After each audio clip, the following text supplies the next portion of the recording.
Hello, I'm a little late for tuning in this week because I'm over in the coastal mountains of Oregon at my dad's ranch, getting ready to help him bring in the hay, if all goes well today, with equipment and uh, the level of heat that comes through, because we had a little dew on this morning, so the hay that was cut last Saturday needs to be dry enough. We got a little breeze, so that should help, but you're getting a glimpse of where I grew up, this beautiful, beautiful piece of earth in the coastal mountains of Oregon, and my dad's collection of old trucks and old tractors, because he can fix them all. And what I'm thinking about on this Tune In Tuesday is how we can let go of our imperfection, and if life flows easier.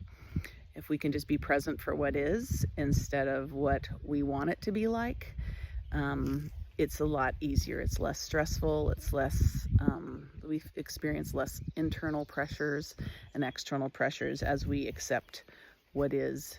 And sometimes, and in this world of like old-fashioned haying in the way that has been done in my family since the 1950s, we really haven't updated our process much in those amount of years, just because it's a small operation, and that means every day is a mystery. We can look at the weather report, we can prepare the equipment, we can hopefully round up some help from our younger cousins and family members.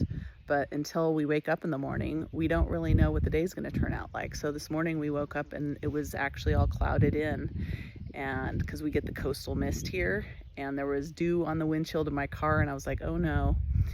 But by 10 o'clock, the sun came out and it's heating up, and all that dew is going away. So we have hope to put some hay in today, but we never know until that last moment, right? We walk out into the field, we test the grass, we just like get a handful of it and go around in circles with our two hands until we see how it responds, and we're like, okay, now's the moment, let's do it.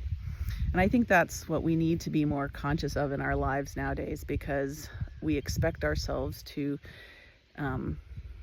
basically make progress in our life, get the to-do list done without actually getting affected by what's happening in the world, what's happening in our energy, what's happening on the earth and Mother Nature. And all we can really do is be present for what is and let go of the perfection and adjust ourselves. And what that means energetically to me is, when I'm facing something that is like, I gotta have energy today, but I don't feel very energetic, okay, I'm gonna take a moment to tend to my energy. And I like to say, blow some pictures or blow some roses, like clear the energy that has me disappointed because it's not working out the way I planned, or attached to a certain outcome. And when I say those words, blow pictures or blow roses, what I mean is like noticing the thing that I get stuck on or that's limiting me in my imagination, as we like to do to move energy. Imagine a rose representing that, and just blow it up, like move the energy with our imagination until we feel freer. Move it out of our body, move it out of our, like what our mind's being blocked by. So before I go, I just thought I'd like scan out a little bit so you can see more of that's the barn my dad built when I was 3 years old. It's hard to see the whole thing, but yeah, it's a big barn. And he built it by taking apart a train station in Staten, Oregon that he purchased for $1, and turning all the boards inside out and rebuilding it as a design that he made. So on the inside of that barn, all these boards that are yellow because they were painted yellow for the train station. On the outside, they're natural, and those boards are probably 100 years old, but were repurposed in the early 70s into this amazing barn that's sturdy and still here today. So I hope you have a wonderful Independence Day, and notice if something's blocking your energy and clear it out so that you can proceed without a requirement for perfection, without a requirement for things to be a certain way. Just be in the moment.